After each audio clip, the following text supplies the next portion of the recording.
So, ladies and gentlemen, good afternoon. Thank you very much to all of you for being here in our EIB pavilion. We are live streamed as well as together in this room. So we're going to proceed today in 3 steps. I'll say a few brief words. My name is Jean-Christophe Lalou. I'm Director General of Operations at the European Investment Bank. I will then leave the floor to Bertrand Piccard, who probably needs no introduction, well known to all of us for being the founder and chairman of the Solar Impulse Foundation, for a keynote. And then we'll have a panel with our esteemed panelists moderated by my colleague Elina Kamenetsa. So the theme of the day today is how to join forces on accelerating private sector mobilization in support of green innovation. Now, last year at COP27 in Sharm el-Sheikh, we organized an event on Greentech innovation, and in the opening remarks of that event, I quoted the international agency's flagship report, the Net Zero Roadmap.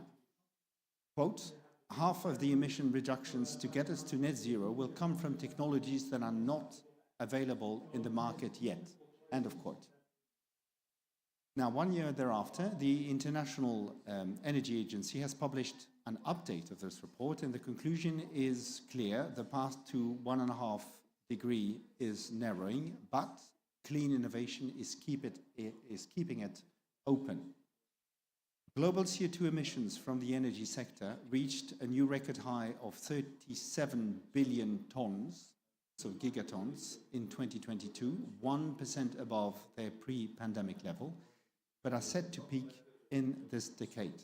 This is encouraging, but not nearly enough for the 1.5 degree goal. Now, the IEA, so the International Energy Agency, also brings some green shots. The share of emissions from technologies not available in the market has fallen from 50 to 35%. So we have progressed. So that speaks volume about 2 things. First, technology innovation is progressing, as just mentioned. And secondly, the task ahead is still absolutely astoundingly difficult. Now, most of you are familiar with the S-shaped curve of technology innovation, right? From the very slow early beginnings of a new technology, we go to a phase of acceleration and then a steepening of the curve. Or, as Ernest Hemingway famously said when he was asked how he went bankrupt, 2 ways, he responded: gradually, then suddenly. So technological change happens much the same way. Small changes accumulate gradually, and then suddenly the whole industry changes and becomes a completely different place. For changes to happen suddenly, they need first to be gradual, because change does not take place in a vacuum.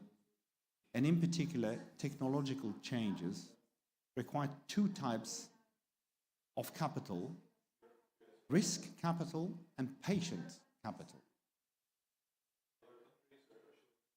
Typically, risk investors are not patient, and patient investors are risk averse. But let me say proudly and immodestly, there are exceptions. This is the part where I start talking to you about EIB. The EIB has got a long track record in financing innovative climate technologies, and across all different stages, from basic research, conceptualization, proof of concept, demonstration, and scale-up. And in the last decades, for example, we were instrumental in scaling up offshore wind. We have actually 15 billion euros of risk finance on offshore wind in Europe. And today we're building a future for floating wind farms and low-carbon hydrogen on clean mobility. Today, with the European Commission and our private sector partners, the bank keeps working on developing new products and approaches in our financial toolbox to finance innovation. Now, despite progress, there is still much that needs to be done. The pace of clean energy deployment is still far too slow. Wind, solar, and battery technologies have made huge strides in performance and costs, making it more feasible than ever to shift the world away from burning fossil fuel. However, we are far from being where we should be. Fossil fuels still supply around 80% of the total world's energy needs, and global greenhouse gas emissions have not dropped significantly for over a decade. Now, achieving our goals will certainly require cheaper, more efficient, and high-performing versions of existing technologies, but it will also demand advances in fledgling clean technologies. We need breakthroughs. In time for change, we can work to accelerate this transition, to shift the traditional system and search for innovative and disruptive solutions. An enhanced mobilization of private sector will here be absolutely essential if we need to maintain the 1.5-degree ambition. Highlighting the importance of the private sector, however, does not mean the public sector has no role to play, and on the contrary, mobilizing private capital through patient risk capital brought partly by the public sector will be more than ever required. I shall leave you there on terms of introductory remarks. Wish you a good panel discussion and leave the floor to Monsieur Bertrand Piccard, founder and chairman of Solar Impulse. Thank you.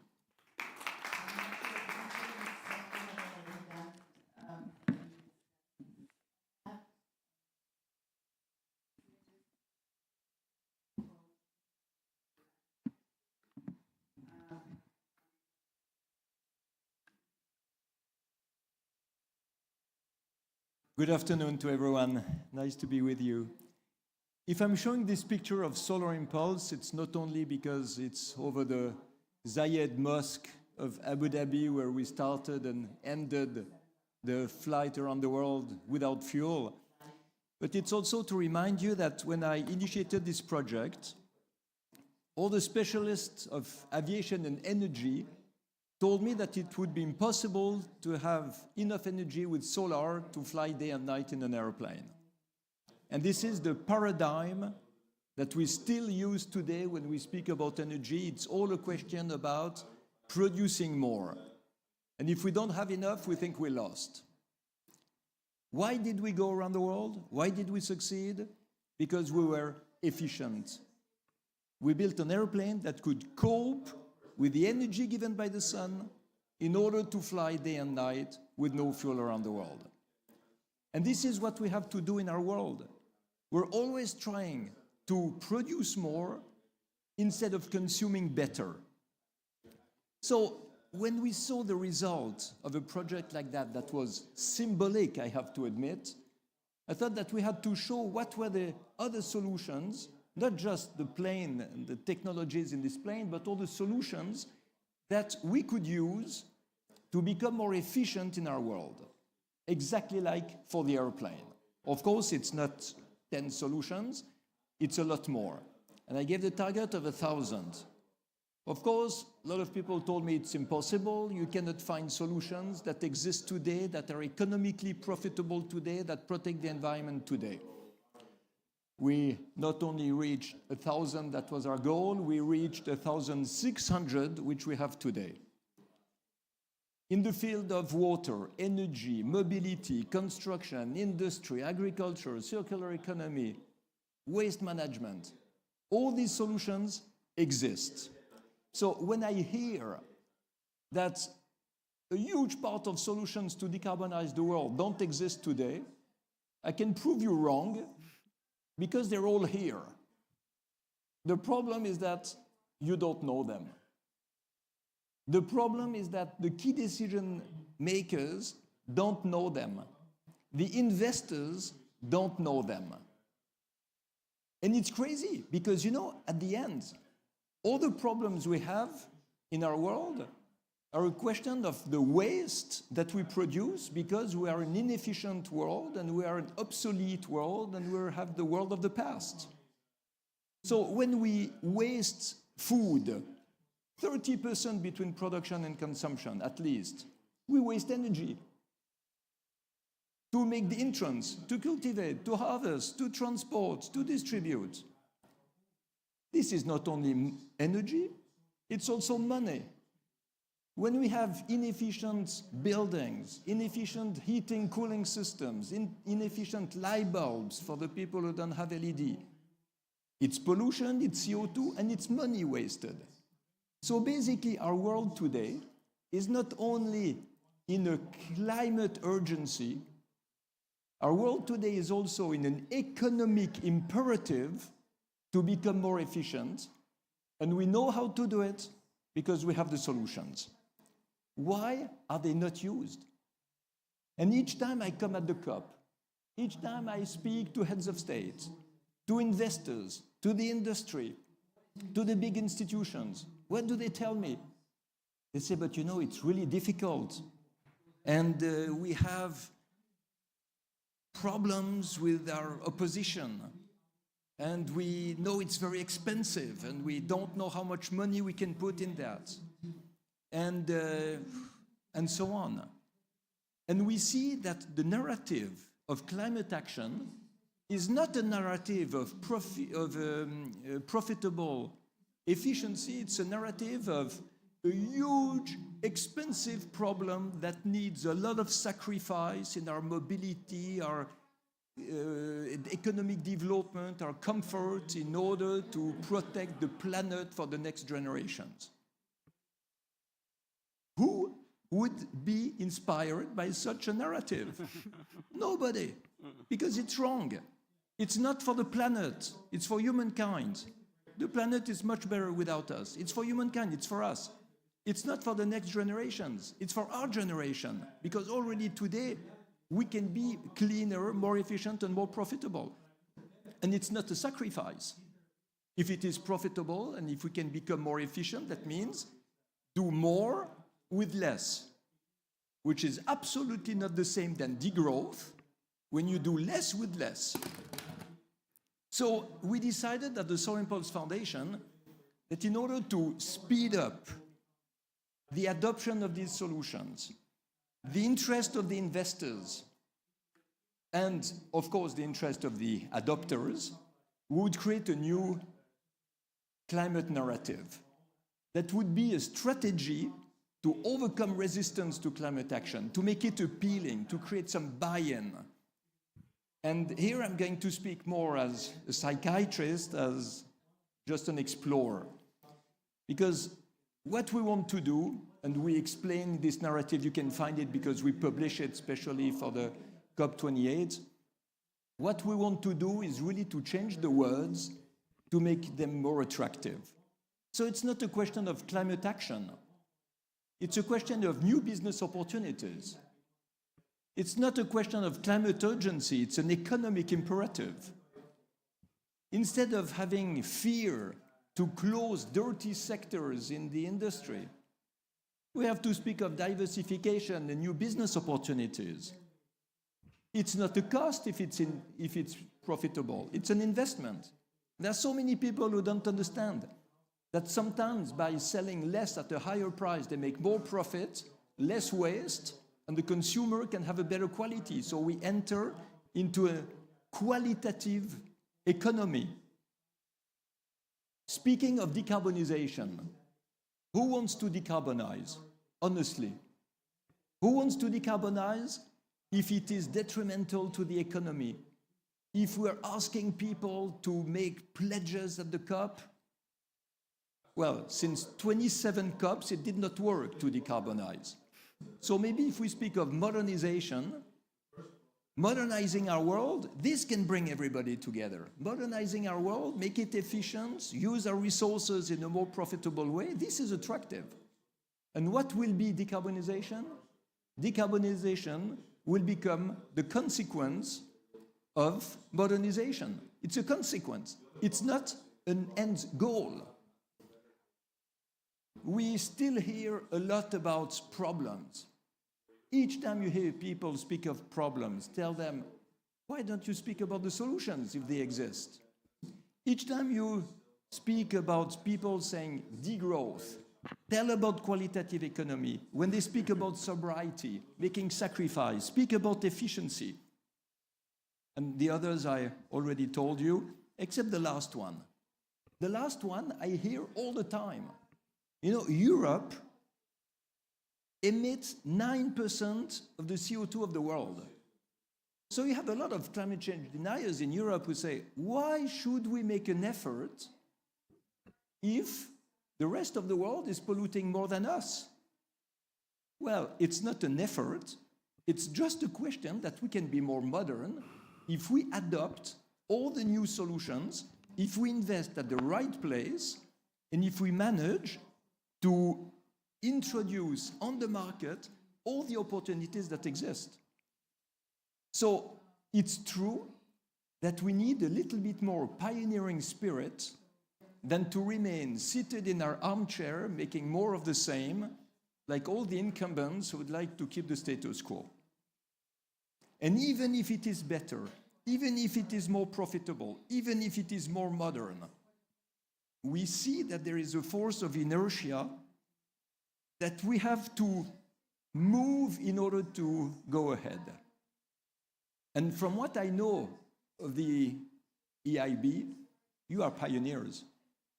You were the first at the EIB speaking of creating a climate bank. This is something that should not be forgotten.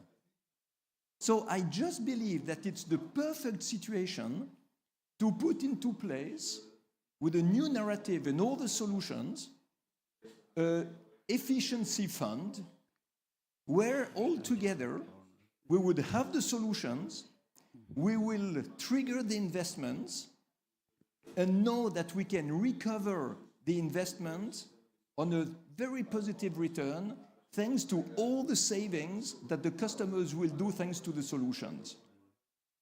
Basically, instead of having an innovator who has to find a client and the client has to find an investor or a borrower of money, lender of money, we could have the innovator, through us, going to you, getting the investment before he goes to the client, and he comes to the client and says, look, I have a way to recover 40% of the heat from your chimney to put it back in your factory.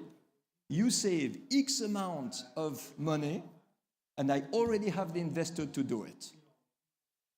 This would be a fantastic game changer in the finance, in the innovation, in the politics, and of course, in the modernization. And by way of consequence, we'll decarbonize. We just have to do it. Thank you.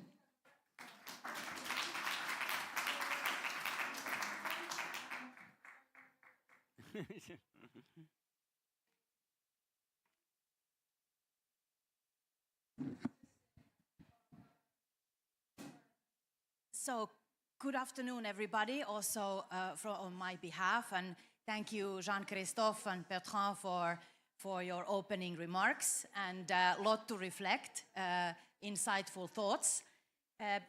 So before we have a very distinguished panel lineup here, but before we jump into the panel discussion, and I will introduce you to our panelists, I just wanted to maybe frame the discussion a bit more and remind ourselves what we are here to debate today.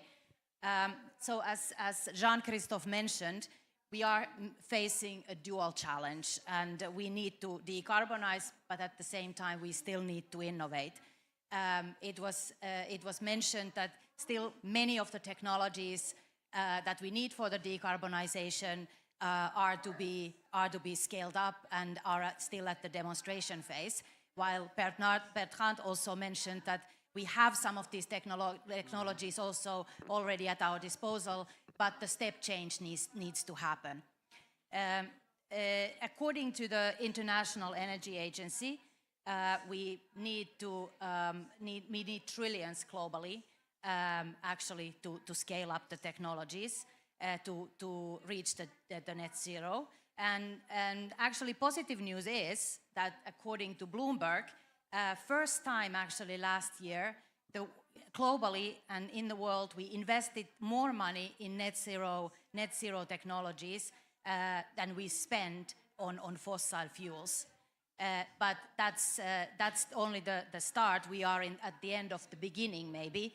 The investment should actually triple or quadruple by 2030 in order to meet the decarbonization scenarios that we need to stay on the path to 1.5 degrees. The public finance can play the role, as Jean-Christophe outlined, in catalyzing innovation and demonstration, but the private investment must be the name of the game, actually, to scale up first of a kind to the last of the kind. Why is then the private capital not flowing, and what should we do jointly? What are the key levers to get the flow going? And ultimately, as Bertrand also mentioned, how do we change the narrative, actually? From the negative to positive? Ultimately, how can we improve that business case and business opportunity for clean and green? And with that note, let me introduce to you our esteemed panelists. I'll start with Gonzalo here, who is representing the private sector in this panel. Gonzalo is the Director of Climate Change and Alliances in Iberdrola Group and leading the development of the group's climate change mitigation and adaptation strategies, including the stakeholder management. He's also actively participating and contributing to the work of an international energy and climate alliances, such as Carbon Pricing Leadership Coalition of the World Bank and UN's Global Compact. The next panelist, Sandro Pieri, is the CEO of BNP Paribas Asset Management arm, bringing here to the panel the view of the financial market and the perspective of investors. Sandro has more than 30 years of experience in the industry. He joined BNP Paribas in 2017 and has since made a very significant contribution to the growth of BNP Paribas Asset Management business, covering various client segments from individual savers, companies, and international or institutional investors. And then we have the representation of the public sector. I have to, my notes are a bit upside down here because I started from a wrong end. But representing the European Commission, Rosalinde van der Wils, Director of Clean Planet Agenda at the Research and Innovation Directorate. Rosalinde has made a long career in the Commission in various capacities and has significant experience in environmental and climate policy, including innovative partnerships to promote green innovation. And last, but certainly not least, we have Alessandro Izzo, the Department Director at the EIB, responsible for the bank's equity and growth capital and project finance activities. Alessandro has legal background and has built a long track record in investment banking, both in commercial markets and in the EIB, with focus on project finance, high-risk financial instruments, including EIB's venture debt. So very, very interesting and diverse panel here representing different parts of the equation. And let me maybe start with you, Rosalinde, and ask you, we are talking a lot about partnerships, and I think also our keynote speakers talked about, mentioned the importance of public and private collaboration. So if you could give your views what are this collaboration and partnership, what kind of role they are playing in accelerating innovation and overcoming the challenges that relate to the funding and scalability? Yeah, thanks a lot. And let me start by saying that I'm really honored to be here. It's a real pleasure, but I do have a little problem because after the keynote speech of Monsieur Bertrand, I realized that the speaking points that I prepared for this intervention are completely outdated because I'm fully on board on this new narrative, but my speaking points are following the old narrative. So if I skip them, I have not a lot to say, because I started to say that with Greentech for Europe, we need to invest at least 15 billion euros to scale up these strategic technologies that we identified for Europe in the Net Zero Industry Act. So I talk about, oh my God, we need 15 billion euro by 2030. Then my second speaking point was the IEA report, which you both quoted, so I can also get rid of that one. So I'm getting a bit nervous here.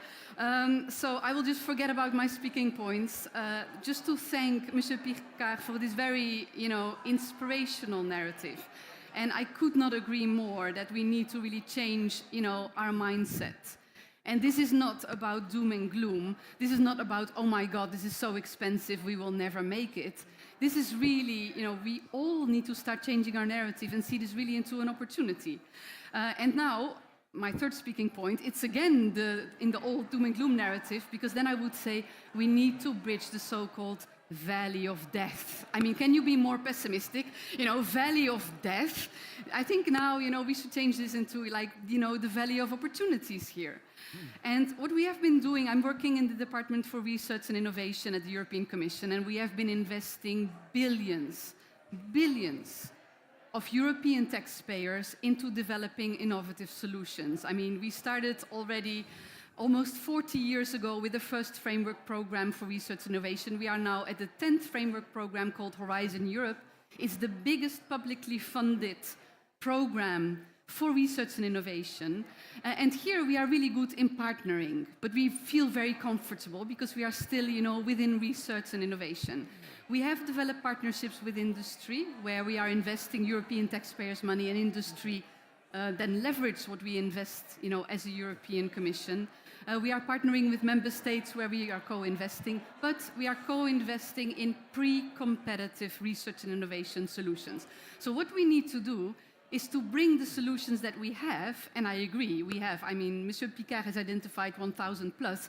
If I go and look at what we invested in our European Framework Program for Research and Innovation for the past 40 years, I think I can top your 1,000 plus solutions.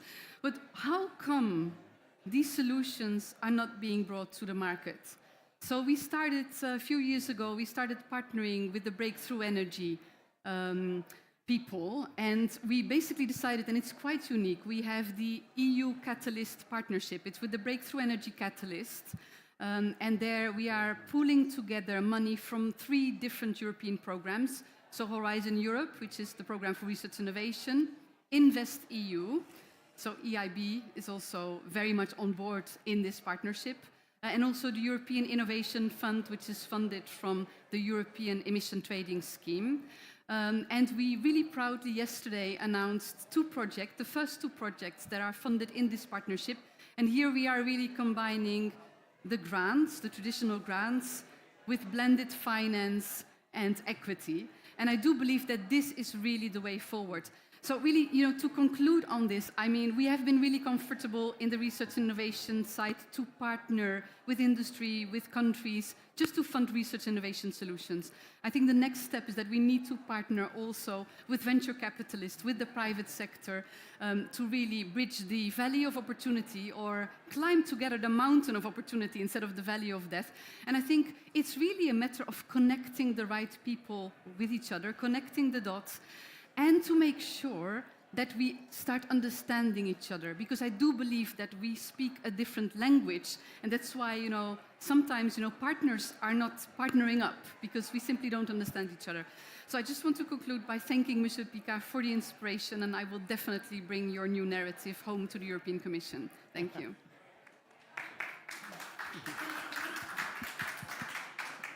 Thank you, Rosalinde.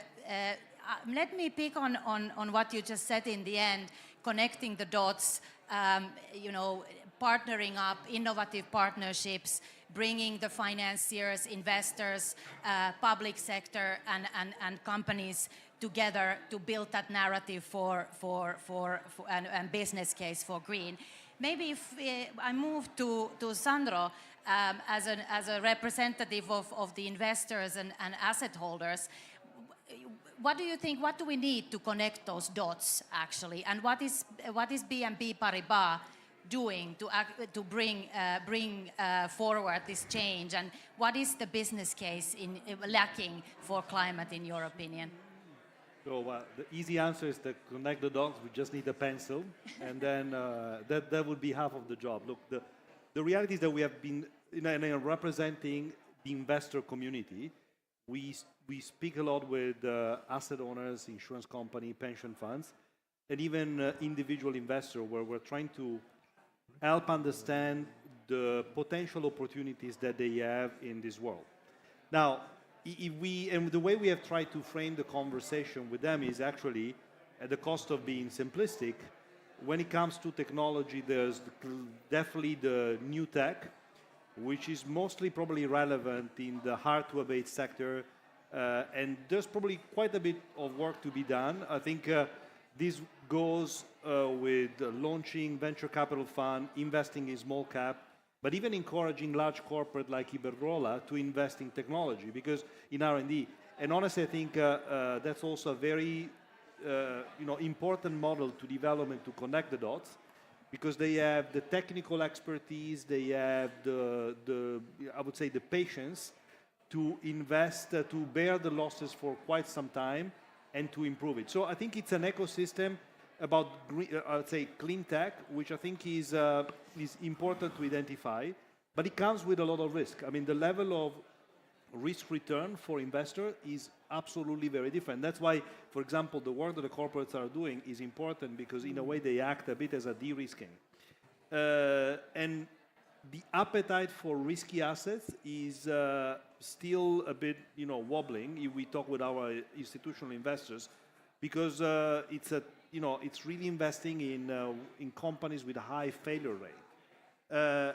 So I think the relevance of, let's say, government, European Commission is important, because it's a way to connect the dots, to make sure, to realize that there's a way to attract private capital by doing something together about the risk-return profile.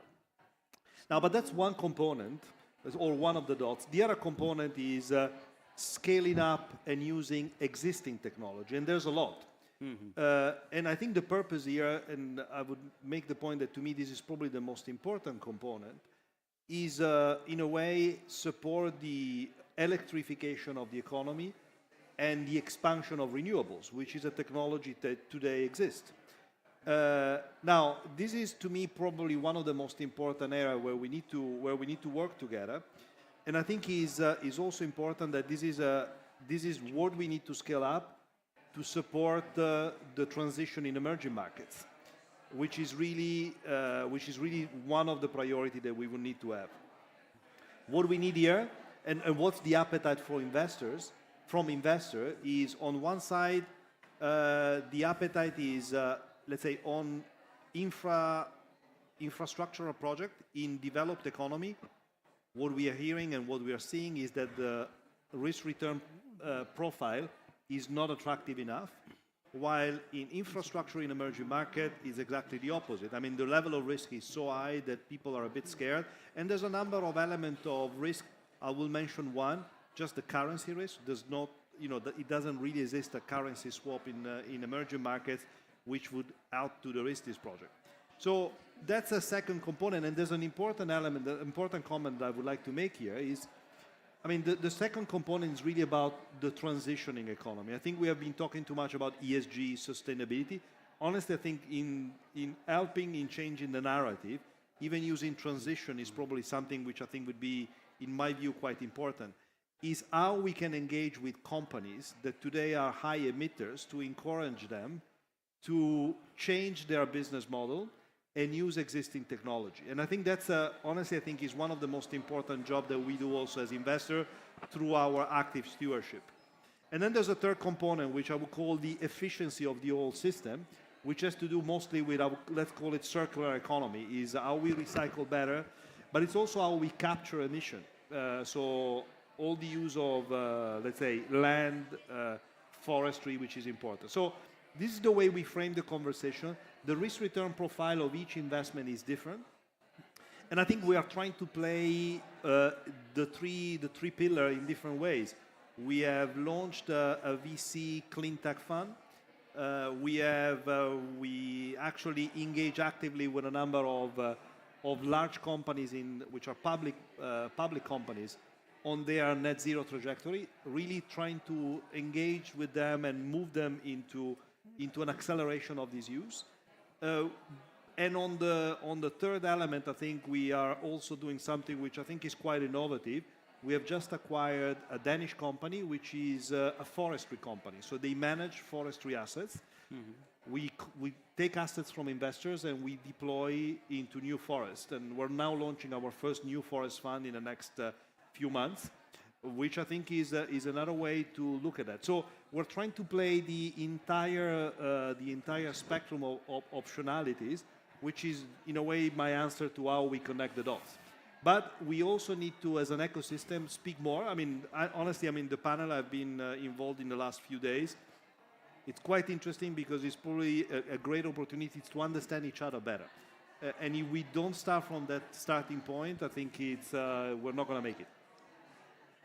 Thank you.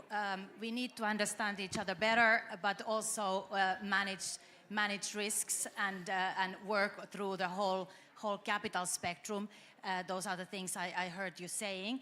Let me now turn to you, Gonzalo. Actually, Iberdrola has been progressing on the decarbonization pathway by scaling up existing low-carbon technologies, but also then demonstrating those new technologies and combining them with the current business mix. Could you maybe tell us a bit more how you have actually built the business case for these new technologies to scale up, and what have been the key challenges for you in this journey? I have this microphone.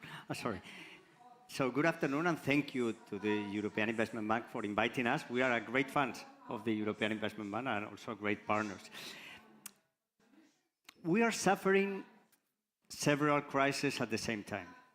We have the climate crisis, but we also have the energy crisis, the high prices in Europe, the inflation crisis, biodiversity crisis. All of those crises have the same origin. That is an energy model based on fossil fuels. And we know the solution, talking about solutions, is to moving from fossil fuels to renewables. The good news is that we have seen a technological revolution of these clean technologies in the past 10, 15 years. And today, most of these technologies are fully competitive.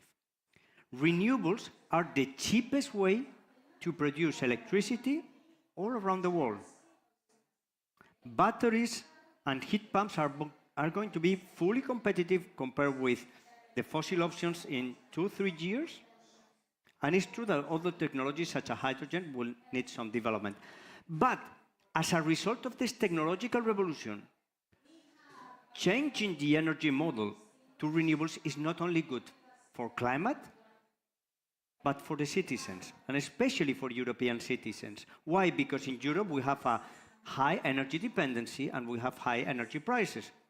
So if we move to renewables, we will have more jobs because we will have to invest in own technologies. We will have better air quality and health. We will reduce our energy dependency, and we will reduce, that's very important, our energy bills. So this is a huge opportunity for the world, but especially for Europe. In the case of Iberdrola, we have historically committed to CO2-free technologies. We started 60 years ago with large hydro, but 20 years ago with wind. But after wind, we invested in solar photovoltaic. We invested in solar concentration, but it was a failure because it's not going to be competitive. And afterwards, we invested in offshore, wind offshore, that is becoming fully competitive. This was our first step. Then we started innovating in grids. That was our second stage, because we need a smart grid, intelligent grid, to integrate all these renewables and all this management, of the energy. And now we are moving our innovation to end uses of energy. Of this process you were mentioning of electrification, electric mobility, heat pumps, storage, green hydrogen. So we have shifted from traditional innovation in generation and networks to innovation in demand. Having partners, building partners with industrial consumers that wants to move from fossil fuels to competitive energy, competitive clean energy. This is our experience. The challenges you were mentioning is we have competitive technologies to solve 80% of the problem, 70% of the problem with renewables, with heat pumps, with batteries. So it's implementation. This is the first challenge.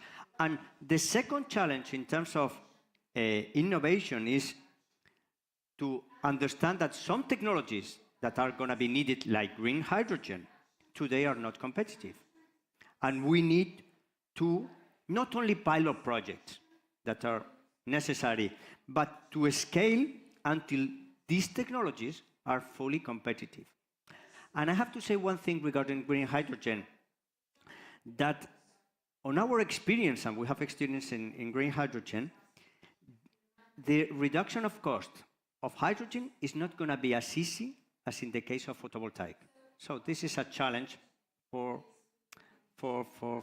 innovators, because we are seeing that the cost reduction is not so easy. And this is a technology that is really needed in Europe or not around the world for decarbonation of hard to abate sectors. And we are seeing a lot of difficulties. Thank you. Thank you very much, and very insightful. I picked on what you said.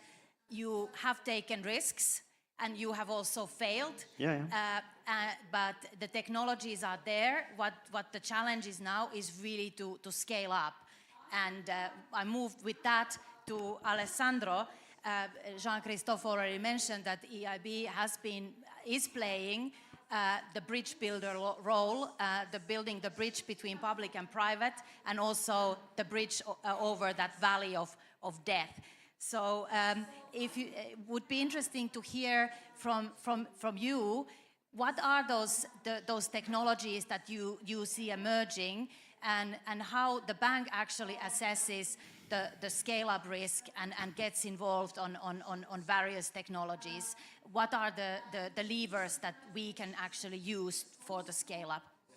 Thank you, Elena, and thanks to also the preceding panelists who have introduced, I think, the framework for what I think is pretty relevant question, which is how do you actually select and prioritize the investments that are out there to make sure to pick the most sort of like distinguished and exemplary investments and bets and technologies, so that you send a signal to the market that there can be a possibility of this being scaled up and invested by the private sector.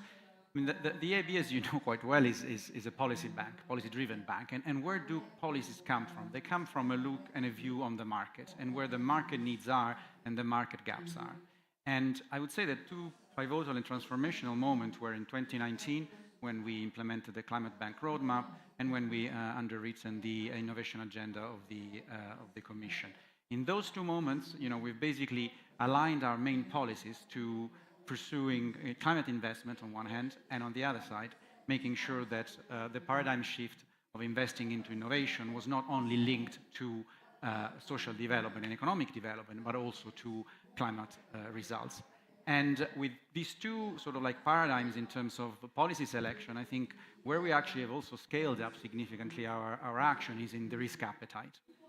These would have not have happened without the help of certain partners and the Commission and breakthroughs and philanthropists that gave us certain envelopes of capital that allows us to move in a space which requires risk-taking capacity, as we heard earlier on, and requires an horizon of investment that is longer. For the technologies to be de-risked and for the demand and market risk that is associated with the scale-up of these technologies to be absorbed by the investments, you need to be capable of sitting on the investment for a slightly longer period of time that you would see typically from a private investor. And I think so at the intersection between the policy verticals that I described and the risk appetite that we've been provided by our shareholders and partners, we had fundamentally the lighthouse of where we're going in terms of investment. And then I can move into, for example, some examples. We have supported the first three new technologies and the three different floating technologies for floating offshore wind, the three different floaters, as you know. This was possible only because we started with a very sort of like strong risk support from Innofin under EDP. We partnered with the private sector, with players from the utility space that were also putting money into these innovative demonstrators. And we went through the pilot and demonstration phase to be then capable of following with the next round of auctions this technology for the full scale up in the 200 to 500 megawatt sort of floating offshore transactions. Another, I think, pretty indicative and an exemplary case is the route and the path that we followed in supporting European technology development in the battery production space with Northvolt.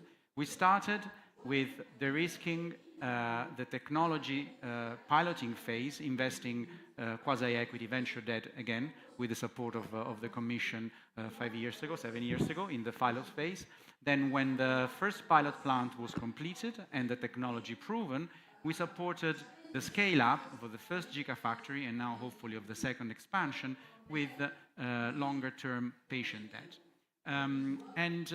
Just to also close a bit the discussion between the two keynote speeches we heard earlier on, not always innovation is about creating something completely new and different. It's also about creating efficiencies on what is already existing. I'm pretty much sure, Bertrand, that you have flown that aircraft using efficiencies on materials, efficiencies on utilization of energies, on system control for flight, which were new technologies, or you can say old technologies. So, for example, we have also placed some very interesting bets, and I go back to what Gonzalo was saying, on response demand system technologies to help prosumers go into the grid and actually integrate in a system that needs to change because of the investment that we are also putting into renewables. So I think, just to conclude, I think what we choose is the result of a view that is given to us by our stakeholders, but fundamentally where we see that there is an impact in the market in terms of changing the way that we either deploy the technology is efficiently used, or the demand and the market are utilizing it. Thank you, Alessandro. Again, you described the toolkit that EIB has used to scale up and support these emerging and existing technologies to achieve the step change. I come back to you, Rosalinde, now.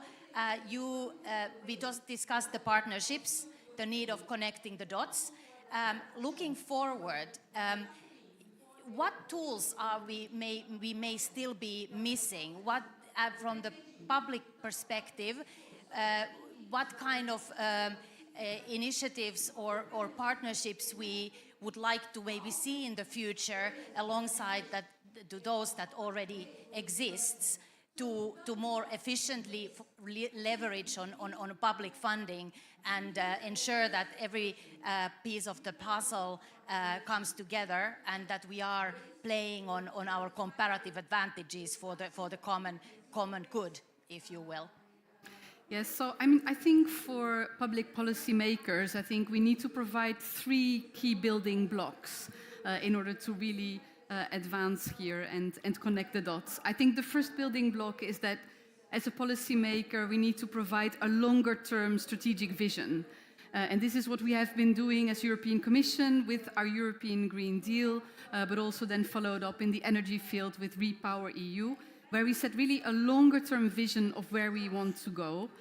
We have the buy-in from the European countries, the member states of the European Union, for this longer-term vision, where we really want to become the first climate-neutral continent in the world by 2050. And we have also translated this into capacity building needs that we need for instance, the production of solar energy, the production of hydrogen, the production of wind energy. So I think that's the first building block that we need. And that's also what you hear a lot from the investors, that they want to have kind of like a longer term stability. The second building block is regulation. And I think we need, as a policymaker, to make sure that the rules that we have that applies to everybody there are really supporting the uptake of innovative solutions. So for the European Union, we have what we call a Fit for 55 package, which has nothing to do with working out so that you can be very old, but it is linked to the fact that we want to have a reduction of greenhouse gas emissions with 55% by 2030 already. So in the context of that package, we have adopted a lot of rules for the European Union that also support the demand for certain technologies. So we have specific targets, for instance, for renewable energy. We have also including hydrogen there. We have set certain targets for the use of sustainable fuels in the transport area in maritime and aviation. So this is the second building block, that we have basically, also the regulatory framework providing also predictability and stability for the private sector. And then the third ingredient is what we have been talking about here. It's basically the money. And we have a lot of European programs available that invest massively in research innovation, but also deployment. I already mentioned Innovation Fund, which is a huge opportunity to invest in deployment solutions. And we have there a very impressive budget of 40 billion euro by 2030, so really a lot. And I want to pick up also on the comment made on hydrogen specifically, because on the 23rd of November, we have launched the Hydrogen Bank, which is funded by the Innovation Fund, and where we are really granting a fixed premium payment for hydrogen production. So I think this is a very concrete example of where, European Commission is intervening to make sure that hydrogen can become cost competitive compared to the alternatives that we would like to phase out. Of course, InvestEU is also very important. We have also Connecting Europe facility that is investing in the deployment of sustainable infrastructure. But if you look at the entire landscape, of funding and investment opportunities at the European level, it is really, a lot. And there is also some duplication between what different programs can do. And it's my personal hope that in the next framework programming of the European Union, this multi-annual financial framework that will start as of 2027, that we have an opportunity to find synergies between different programs, to simplify, and also to take into consideration that our biggest challenge is really to combine the grants with the investments from the private sector and the equity, and building on some of the examples that we have been discussing earlier today in this panel. Thank you. Thank you. I'll pick on what you just said. You said three things. So transparency, predictability, and then patient risk capital from the public hand. Sandro, how does this resonate with you? What else we might need, or is this enough if we connect those dots that we discussed before? Look, I think it's enough, but if I want to expand it a bit further, to me there's one element that is probably missing in this conversation, which is I would say, looking at let me start again. While I think the European Commission has done a very good job on the EU Green Deal and everything around that, if we look at it from the investor angle, there's a number of other regulatory or, let's say, regulatory aspects which are colliding with the direction the European Commission is taking. I'm just going to make a little example to make the point. We're discussing with the European Commission something which is called the retail investment strategy, which is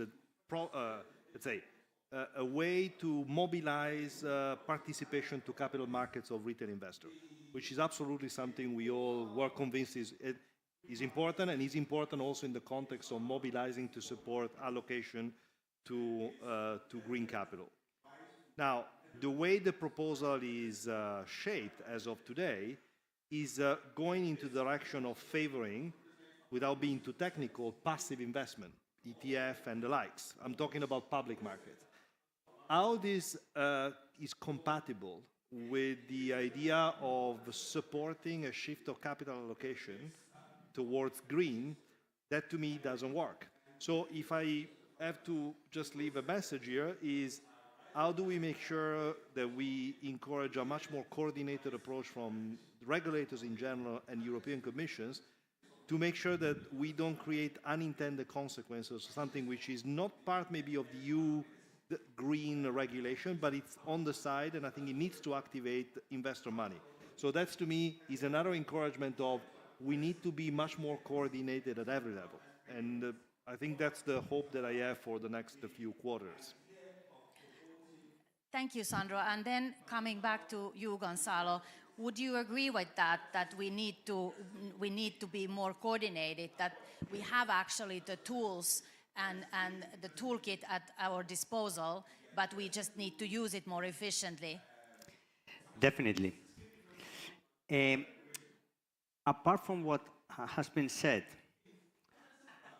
for us, I mean, we are an energy company. One thing that I want to make clear is that we cannot talk just about electricity. Electricity accounts for 20% of the final energy demand. And this is a challenge. So people, business, they don't have to go just to 100% renewable electricity, but we need to decarbonize the whole process.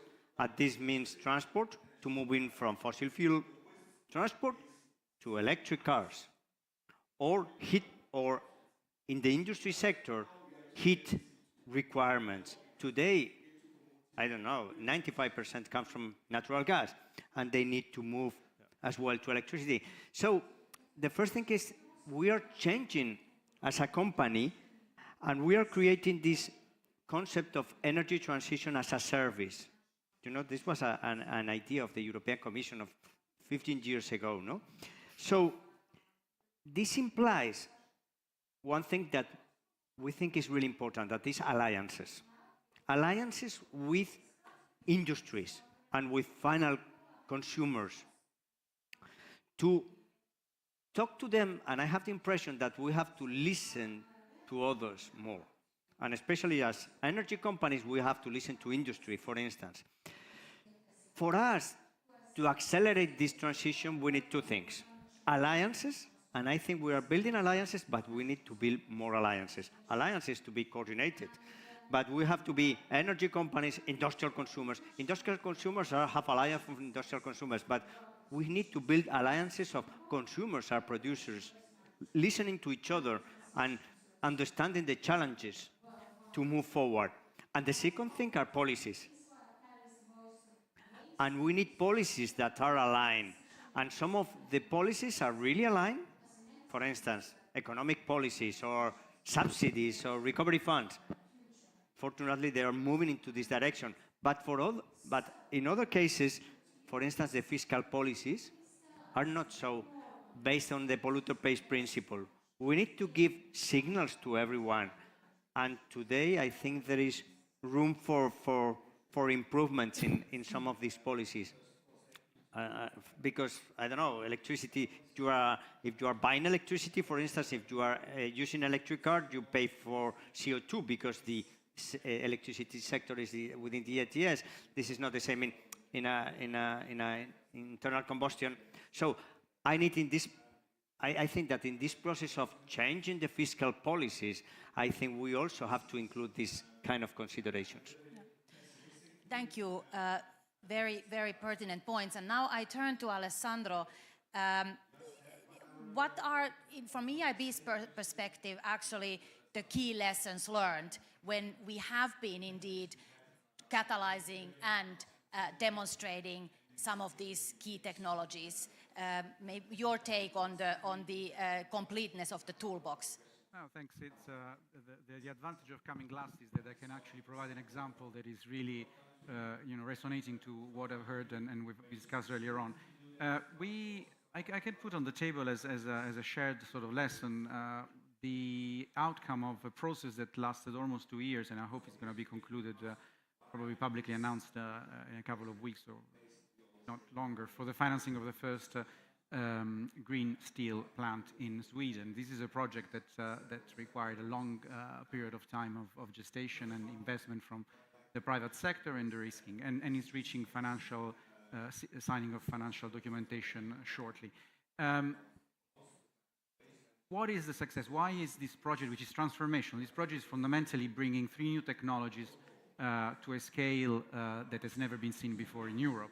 We're talking about electrolyzers of a quantity that and magnitude that is unseen, changing completely the technology for reducing iron ore through the use of hydrogen, and then electricity blast furnaces for the making of steel. It has been, what we heard in the word of Gonzalo, a work of coordinated effort. First of all, we wouldn't have got there if we hadn't had the strong support of, not us only, clearly the sponsors and the equity shareholders of the Commission with grant money at the beginning.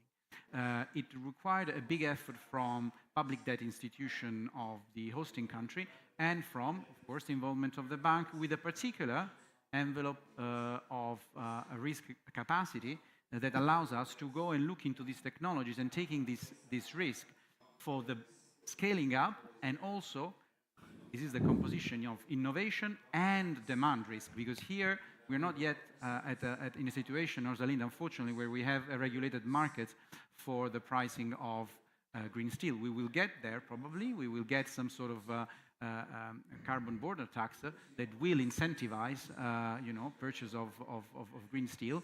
But it's been our role as technical sort of bank at looking at the technology and where this project was on the cost curve to take a view on the competitiveness of the pricing of this plant versus the market. So the market risk is not fully sort of regulated and reduced by that, but there was a fantastic play with the industry as shareholders and industry as pre-committers to actually incorporating into the sustainability sort of path the purchase of green steel for the production of automotive and sectors in other sectors in the region. So without that fundamental participation as equity holder and as backer of the output of the plant from the industry, we wouldn't be here. So it is such a huge weight to lift that one party alone couldn't have done it. I think it was fundamental, a role played by a public institution and our institution in terms of getting investors comfortable with, from a debt perspective, with the technological, and I would say also part of the demand risk. But we wouldn't have been there if we hadn't had all the partners, grouped together and put their money where the mouth was. Thank you, Alessandro. At this point, I would turn to the audience if we have any questions coming from you to the panelists here. Do we have any questions?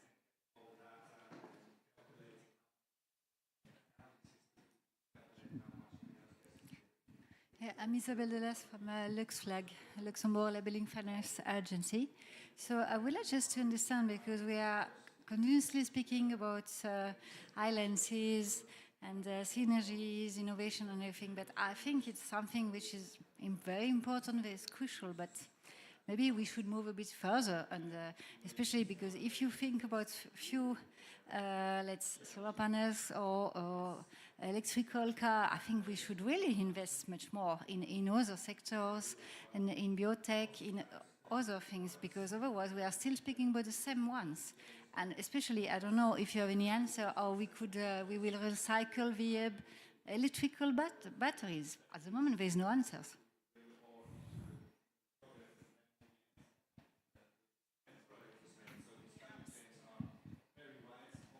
Good morning. Thanks a lot for the presentation. I'm really sorry that Monsieur Bertrand went without me to express how very inspirational was his intervention. I'm from DRC. I'm working in the second largest bank in DRC, which is called Equity, BCDC, and I lead the department of the social impact investment. Something which I see here, which we are facing more and more in DRC, with the, I would say, relative stability we have, we start disbursing a lot of money inside the private sector. And one of the biggest lending we had this year was about 350 million to a mining company, which means that we are becoming more and more serious about how we could invest inside our commodity. What miss? We don't have the next step. We have a youth population which try to come to your place because they don't find wealth in their place. And for me, the environment, energy, and ecology is the future wealth which can help us to keep our population and make them grow in DRC. We need then to have this modernization of our industry. My work is also to see how we could increase the workforce locally to make sure that we have a workforce for an industry which become more efficient, less with a better education in consumption, so we can also grow in developing our country without to become what you don't like to be today, polluting and embedding our nature. How can we make a better link between private sector, because I see that here more the side of BNP Paribas than the rest.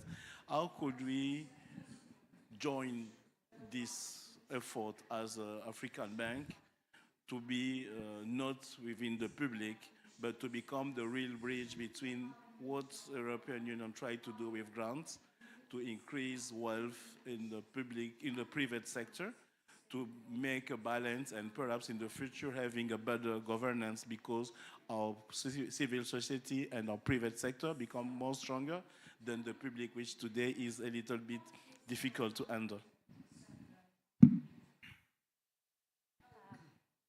Maybe we'll start I'll with... take the second one. Yeah, okay. I can take the first one. Okay, good. No, but we have micros.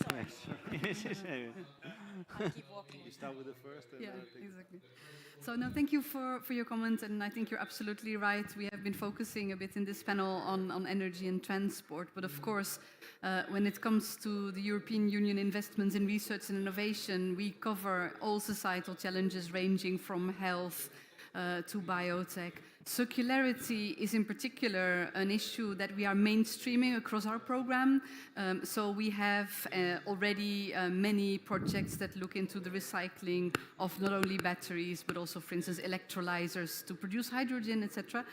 And I also would like to underline that for us, we are not only focusing on technological innovations, also social innovation is extremely important, where we are also focusing on, developing a skilled workforce, because that is also needed to accompany the transitions, to also look in how we can co-create solutions with citizens, because we also think that we need the buy-in from the local communities, and the local communities also would need to want to use kind of like, new products and change their way of living. So it's not only about technology, it's also about, the social dimension of the transition. So thank you for opening this door to the wider picture. Thank you. Can I come in on this one as well? Because, I didn't go into details of some of the sort of like technical sort of inputs of these projects. But for example, in the battery ones that we're financing, there is already a question and a request to have a significant part of the input of the critical raw materials that you know are very rare in Europe, sourced through recycling, and with the sort of like a ramping up of the percentage of critical raw materials actually recuperated from recycled batteries and materials. And I think by the end of next year, we will actually bring to the market the first, together with an industrial partner in the Nordics, the first full plant for 100% recycling of materials in batteries for reuse in the new generation. So it was probably less evident in some of the examples that we gave, but likewise, a part of the inputs in some of these green steel projects are coming from, recycled, from scrap, and the reutilization of previous materials. So it's a fundamental part that comes in the economics also of these new technologies. So maybe just to answer or try to give an answer to the second questions. The big problem that we have, I don't think we have at this stage a problem of capital. I think there's probably enough capital around the world, but it's how we move the capital from where it is to where it's needed, especially when we're talking not about the innovation per se, but the scale up of existing technology. So to me, this is really the fundamental problem. Most of the capital is in Western developed countries, and most of the needs are in developing countries. Now, why this is not happening? Look, if we think about blended finance as being the vehicle that has been used, I have to say that up to now, blended finance has not really been successful in terms of capital that has been deployed. And to me, we're going back to connecting the dots.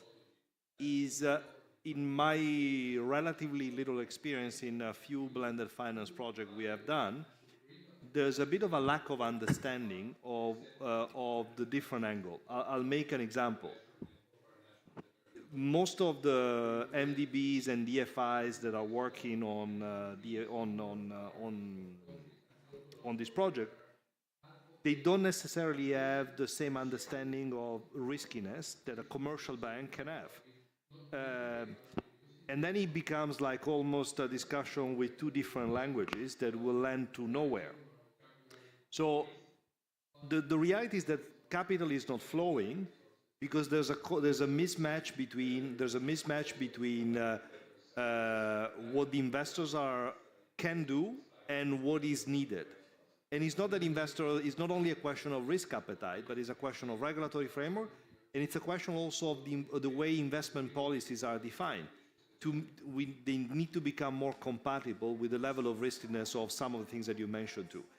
I think there's a role for multilateral bank, multi-development bank, and local commercial banks to be much more involved into this discussion with some of the asset manager or the bigger lenders to develop a scheme. I think honestly, I was in another panel exactly on the same topic, and I think I came back with some optimism. So, but it's a bit too early to see how it's going to work.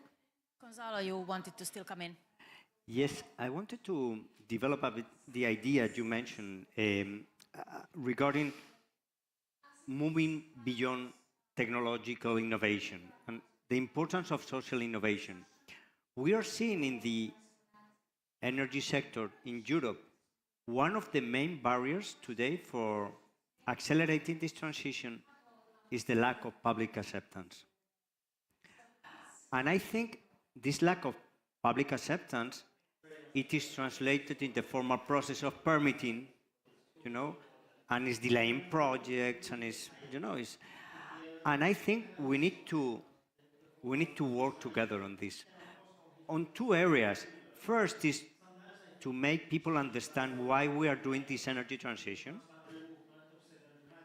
Because I think talking about the impact, visual impact of wind farms, of lines or so on, we are not aware of the impact of fossil fuels because we don't see the impact of fossil fuels, direct impact on fossil fuels. However, I mean, you go to in your diesel car, it's okay, everything is okay, no? But when you see a windmill, you see the impact because it's bringing the impact to you locally. So people should understand must understand that the impact of renewables are much lower than fossil fuels. However, the problems, the impacts of windmills and photovoltaics are local. But we also have to improve the way firms we develop this transition, because I think that we need to develop things in a way that are not only positive for climate, but also are positive for biodiversity. And it's an important debate now at the European Union, and good for local communities. And I think this idea of working with local communities, co-creating and innovating in this field, how we involve society, European citizens, so that they can make decisions in related to this energy transition and can have direct benefits from this energy transition, and especially from infrastructures that are impacting them or us. So I think this is an area where alliances and innovation can be really important.